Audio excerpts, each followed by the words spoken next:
চেষ্টা করছিলাম যে এই মুহূর্তে রয়েছি রাজশাহীর 2 আসনে এবং রাজশাহী 1 আসনে, যেখানে প্রতিদ্বন্দ্বিতা করছেন চিত্রনায়িকা মাহিয়া মাহি, এবং তিনি ভোটারদের সঙ্গে কথা বলছেন। এবং দর্শক ভোট দিলেন হিরো আলম, আপনারা দেখতেছেন।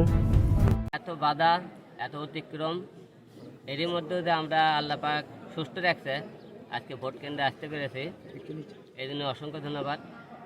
আর আজকে শীতের দিন, আপনারা জানেন প্রচণ্ড শীত।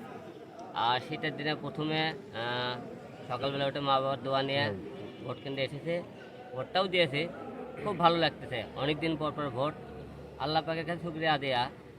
এই অল্প সময়ে দীর্ঘ 5 বছরের মধ্যে 4টি বার জাতীয় সংসদ নির্বাচন করেছে, 4 বার ভোট দেওয়ার সুযোগ পেয়েছে।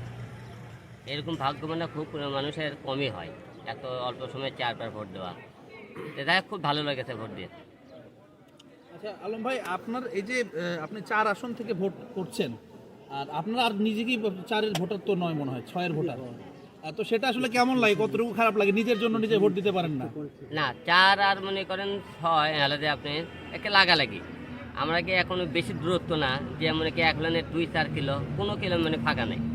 মনে করেন হলে পা ফালালে 4, পা ফালালে 6, এমন কোনো আমাদের দূরত্ব না, কাছাকাছি আর কি। সেই হিসাবে আমার খুবই ভালো, যেহেতু আমি সদরেও ভোট দিতে পারতেছি, এটা আমার জন্য একটা গর্বের বিষয়। কলকাতা প্রেম করেন কালু নন্দীগ্রাম, ওখানে আমি ভোট করি, ওখানকার যে এমন কি জনগণের ভালোবাসা, সেসব অনেক ভালো লেগেছে। ভোটের পরিবেশটা কেমন আছে, আর শেষ পর্যন্ত এভাবে থাকলে আপনার আশাবাদটা কি একটু যদি শুনি? ভোটের পরিবেশ, ভোটারদের উপস্থিত খুব কম হবে। আমরা গতবার যে ভোট পেয়েছিলাম, আমরা আশা করি অতটা ভোট এবার কাউন্ট হবে না। আর এবার যে কটায় ভোট কেন্দ্রে লোক আছে, সব কটা ভোট, আপনাকে একটি সব কটা ভোট এবার আমাদের ইগল মার্কা ভোটগুলো টাকার বিনিময়ে ভোট কিনতেছে। দেখেন 1000 টাকা করে ইগল মার্কা ভোটকে আমার কে আলাদা এজেন্ডা, আমার কিছু কর্মীরা ভোটের ছবি তুলে পাঠাচ্ছে, ইগল মার্কে 1000 টাকা করে ভোট কিনতেছে। ঠিক আছে, এখন মনে করেন টাকায় এবার যে কটা ভোট হবে টাকার বিনিময়ে ভোটবে। ভোটাররা যে আগ্রহীকে ভোট কেন্দ্রে যাবে, এইরকম কোনো আগ্রহী নাই ভোটারদের। তাই আপনাদের বলবো যে আপনারা গততে আমাকে একবার ভোট দিয়েছিলেন, সবার একটু মন খারাপ যে আমার ভোট দেওয়ার পরে আমি বিপুল ভোটে পাস করি সব করে কেন্দ্রে, ফলাফল সুষ্ঠু কথা করা হয়নি। তবে এবার আশা রাখতেছি, সবাইকে বলেছি আমাকে আরেকটিবার সুযোগ দেন, সুষ্ঠু আজকে একটা ফলাফল আশা করতেছি। আপনার নির্বাচনী এলাকায় ভোট দিতে পারলেন না কেন? আমি তো না, খারাপ লাগেনি আমার। কারণ যেহেতু মনে করেন 6 আমার সদর আজ মনে করেন কালো দুইটা একই সমান। আমি বললাম আলম ভাই, সেটা হচ্ছে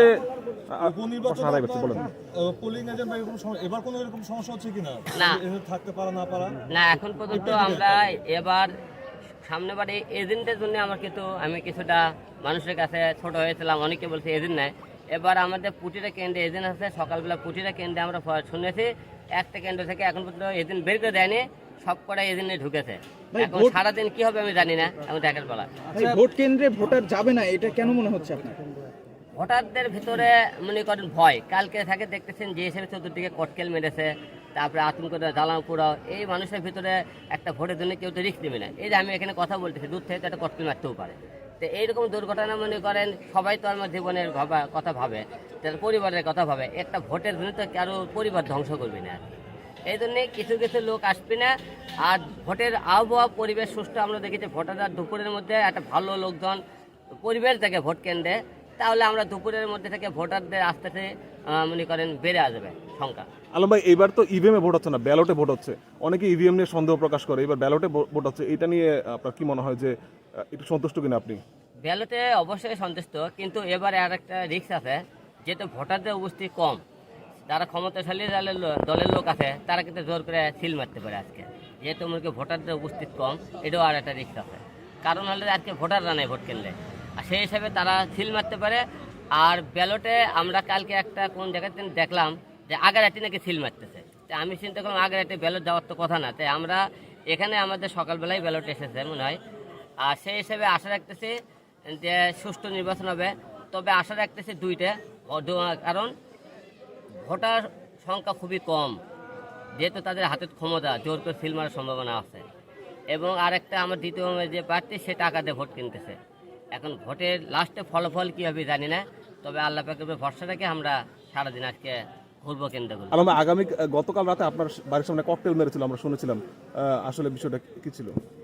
আসলে গতকাল মনে হয় কে বা কারা মনে করেন হয়তো লোকেশনটা ভুল করে দিয়েছিল, হয়তো ওদেরকে হয়তো বলেছিল যে আমার বাসাটা তো মনে করেন একটা বাসার সামনে সাঁকো আছে, হয়তো বলছিল লোকেশন সাঁকরেই পারে বাসা, ওটা লোকেশনটা ভুল করে সাঁকর ও পারে মেরেছে। এই জন্য আমার বাসা থেকে বেশি দূর সামনে 200 গজ সামনে হয়তো ওই ঘটনাটা ঘটেছে। তো এটা আমি অতটা মনে করেন খুব একটা চিন্তিত হয়নি, কারণ সারা বাংলাদেশে যে জায়গাত মনে করেন কটকেল বোমা হামলা হইতেছে, এই জায়গার তো মনে করেন আমি যেহেতু ক্যান্ডিডেট আশেপাশে 2-1টা হইতে পারে। তো এসব নিয়ে আমি আতঙ্ক করলে, এসব নিয়ে ভাবলে আমি তো ভোট দিতে পারবো না, ভোটও করতে পারবো না। তো যাই হোক, আমরা আশা রাখতেছি যে আজকে একটা সুষ্ঠু পরিবেশে জনগণরা মনে করেন ভোট কেন্দ্রে আসবে। সুষ্ঠু তো নির্বাচন হয় আর জোর করে সিল না জোর মারে, তাহলে আমি আশা রাখতেছি এবারও গতবারে লাগানো বিপুল ভোটে জয়ী হবে। কিন্তু আপনার তো গত বছরে মানে এই বছরেই যে উপনির্বাচন, সেখানে দেখলাম বা আপনারাও দাবি করেছেন যে ভোটটা আপনি বেশি পেলেও শেষ পর্যন্ত কেন্দ্রে যখন ফলাফল ঘোষণা হয়েছে তখন সেটি আপনার পক্ষে যায়নি। তাহলে সেক্ষেত্রে এবারও যে তা হবে না, এটি আপনি আসলে কীভাবে আশ্বস্ত হচ্ছে? আমরা আসলে এই কথাটা সবাই আমার ভোটাররাও একই প্রশ্ন করেছে। আমি তাদেরকে বলেছি গতবার হয়তো এরকম কাছে এরকম করবে না, এবার নির্বাচন কমিশনার প্রধানমন্ত্রী বলেছে সুষ্ঠু একটা নির্বাচন হবে।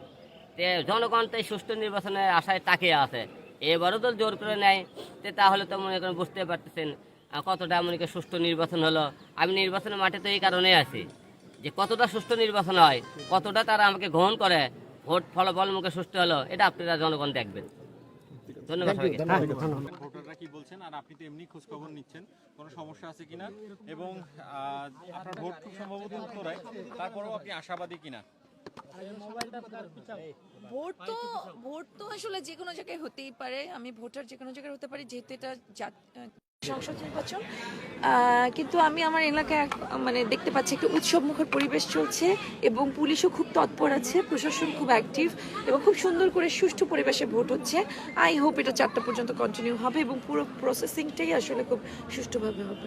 আপনি সব জায়গায় এজেন্ট দিতে পারছেন কিনা এবং তারা আপনাকে কি ফিডব্যাক দিছে? সব জায়গায় এজেন্ট দেওয়া হয়েছে, কিছু কিছু জায়গায় দেখা গেছে কেউ একটু লেট করেছে, কিছু কিছু তো বিচ্ছিন্ন ঘটনা থাকবেই, কেউ একটু সাইলেন্ট করে দেবে।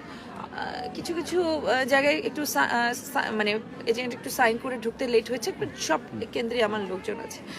যদিও আমি বলবো যে যেহেতু এটা আমার প্রথম নির্বাচন এবং আপনারা সবাই জানেন যে আমি একদম হার্ডকোর রাজনীতিবিদ যেটাকে বলা হয়, যারা আমার বয়সের বেশি সময় ধরে রাজনীতি করে আসে, তাদের একটা মানে সিস্টেম যেরকম মসৃণ হবে, ওইটা আসলে আমার সেখানে তো একটু ঘাটতি থাকবেই, বাট ওভারঅল সবকিছু মোটামুটি সিস্টেমের মধ্যে আছে। আচ্ছা আপু, ফলাফল যাই আসুক আপনি মানবেন কিনা এবং আপনার ভোটারদের সাথে থাকবেন কিনা? আমি ওইটা আমার হাজব্যান্ডকে বলছিলাম, ফলাফল যা হবে হবে। আমি ইনশাল্লাহ আমি হারিয়ে জিতি, কালকে আমি আরও একটা শোডাউন দিব পুরো এলাকাতে, সেটা আমি হেরে গেলেও আমি সবাইকে জানান দিব যে আমি আপনাদের সাথে আছি, আর যদি জিতে যাই তাহলে আছি। আচ্ছা, এই নির্বাচন থেকে আপনি কি শিখলেন, এই প্রচারণা, এই যে আজকের দিন সব মিলিয়ে? আচ্ছা, সাথে আমি একটু অ্যাড করে দিই ওই ধরনের আমার কোশ্চেন। সেটা হলো যে আপনি তো একেবারে প্রত্যন্ত এলাকায় সাধারণ মানুষের সাথে মিশলেন, আপনার মানে প্রাপ্তিটা কি আসলে? শুধু ভোট জয় না, আপনার ব্যক্তিগত জীবনে এই যে সাধারণ মানুষের এত কাছাকাছি আপনি নিশ্চয়ই কখনো এইভাবে আসেননি, আপনার প্রাপ্তিটা কি জীবনে? আমার জীবনে আসলে আমি পাশ করি ফেল করি এটা বড় বিষয় এখন আমার কাছে না। আমার প্রাপ্তিটা হচ্ছে আমি এত মানুষের কাছাকাছি গেছি, এত বয়স্ক মানুষের দোয়া পেয়েছি, এত প্রত্যন্ত অঞ্চলে গেছি, এত লোকজনের বিপদ দেখেছি, তাদের সমস্যার কথাগুলো শুনেছি। আমার মনে হচ্ছে এখান থেকে অনেক কিছু শেখার আছে এবং তাদের জন্য আমার অনেক করণীয় আছে। এখন আমি যদি সুপ্রিম পাওয়ার পাই তাহলে সেটা করতে আমার মানে বৃহৎ পরিসরে করতে আমি পারবো, আর যদি সেটা না পাই তাহলে আমি ব্যক্তিগত উদ্যোগেই আসলে যতটুকু করার চেষ্টা করব আমি সবার জন্য। আরেকটা বিষয় হচ্ছে আমার মনে হয় আমি এই আসন তো না পুরো বাংলাদেশ দেখেছে, পুরো বাংলাদেশে আরও যারা রাজনীতি করছে, আরও যারা এমপি ক্যান্ডিডেট আছে, আমার মনে হয় সবার একটা শিক্ষণীয় বিষয় আছে, সেটা হচ্ছে একদম জনগণের কাছাকাছি গেলে আপনার মানুষের কাছে ভোট চাইতে হবে না। তো আপনি যদি 5 বছর সময় পান, এই 5 বছর আসলে ইনাফের চেয়েতেও বেশি সময় আপনি প্রত্যেকটা জনগণের সাথে ইন্ডিভিজুয়ালি কানেক্ট করতে পারবেন। এটা মনে হয় আপনাদের সবার করা উচিত। আর আমি যেহেতু সময়টা অনেক কম পেয়েছি কিন্তু আমি যথেষ্ট করেছি। আজকের আর দিনের প্রত্যাশাটা বলবেন। এবং কেন্দ্রে কেন্দ্রে যাচ্ছেন, ভোটারদের উপস্থিতি কেমন, নারীদের বিশেষ করে আপনি নারীদের নিয়ে কথা বলছিলেন সবসময়, নারীরা কি বলছে এবং ভোটারদের নারীদের উপস্থিতি কেমন? নারীদের উপস্থিতি আপনি দেখতে পাচ্ছেন, পুরুষের চাইতে কিন্তু নারীদের উপস্থিতি এখন পর্যন্ত বেশি আমি দেখতে পাচ্ছি। আর নারীরা মানে ভোট দিতে আসার জন্য যে নারীদের একটা উচ্ছ্বাস, মানে নারীদের যে মানে আমি এরকম অনেক শুনেছি যে পুরুষরা বলেছে থাক থাক ভোট দেওয়া লাগবে না, কিন্তু নারীরা বলছে না আমি ভোট দিতেই যাব, এরকম জোর করে তারা আসতেছে ভোট দিতে। এটা আমি বলবো যে এটা একটা খুব মানে সুন্দর একটা দৃশ্য। ভোটার উপস্থিতি কেমন দেখলেন আপনার মনে বলতে ভোটার উপস্থিতি তো এখন পর্যন্ত যেহেতু অনেক সকাল মানে সন্তোষজনক। আপু, আপনি আপনার কাজটা করছেন, প্রচারণা করছেন, সাধারণ মানুষের দ্বারে দ্বারে যাওয়ার চেষ্টা করছেন, এখন বাকি কাজটা প্রশাসনের উপরে আপনার আস্থা আছে কিনা এবং সারাদিনের প্রশাসনের কাছে কি প্রত্যাশা করেন? প্রশাসনের কাছে প্রত্যাশা সুষ্ঠু থাকবে, পুরো প্রসেসিংটা, শুধুমাত্র ভোট নেওয়াটা না, ভোট ডিক্লেয়ার থেকে শুরু করে গণনাটা, এটা আমি বলবো যে কেউ কোনো রকম হট্টগোল করার চেষ্টা করবে এটা যাতে কেউ ছাড় না দেয়। কারণ আমি জানি একটা পর্যায়ে যে ভোট সারাদিন হতে হতে 3টা-4টার সময় একটা ভেজাল লাগায় দেয়, এটা আমি শুনেছি। তো এইরকম কোনো কেউ যাতে করতে না পারে এটা আপনারা শক্ত অবস্থানে থাকবেন, এটা আমার আপনাদের কাছে চাওয়া। কিছুক্ষণ আগে ভোট গণনা নিয়ে আপনার সাথে কথা হচ্ছিল, ভোট গণনা নিয়ে প্রশাসনকে কোনো মেসেজ দিতে চান কিনা? ওই যে বললাম, মাত্রই তো বললাম যে পুরো প্রসেসিংটা আপনারা অনেক শক্তভাবে হ্যান্ডেল করবেন, যদিও এতদিন পর্যন্ত যা করে আসছিলেন। কারণ আমি দেখেছি একদম অনেক হেভি ওয়েট কিছু নেতারা আছে, ক্যান্ডিডেট না, নেতারা আছে, এলাকায় বিভিন্ন বিশৃঙ্খল পরিবেশের সৃষ্টি করেছে। তারা ভোট প্রচারণা বন্ধ হওয়ার পরেও ভোট চেয়েছে, অনেককে ভয়ভীতি দেখিয়েছে। এগুলো কিন্তু প্রশাসন খুব শক্তভাবে হ্যান্ডেল করেছে। তাদেরকে বলেছে আপনারা এখানে কি করছেন, বাসায় চলে যান, এবং না হলে কিন্তু অ্যারেস্ট করব। এইরকম যে ঘটনা, এরকম কথা যে এরকম মানে নেতাদেরকে বলা যায়, এইটা আমার কাছে খুব অবাক লেগেছে বিষয়টা। আর পুলিশ খুবই স্ট্রং, এবং যারা আছে সেনাবাহিনী, বিজিবি, সবাই খুব ভালোই পরিবেশ তো দেখতে পাচ্ছে এখন পর্যন্ত। আর যদিও যেহেতু এখন শুরু মাত্র, সারাটা দিন তো আছেই, দেখা যাক কি হচ্ছে। Thank you.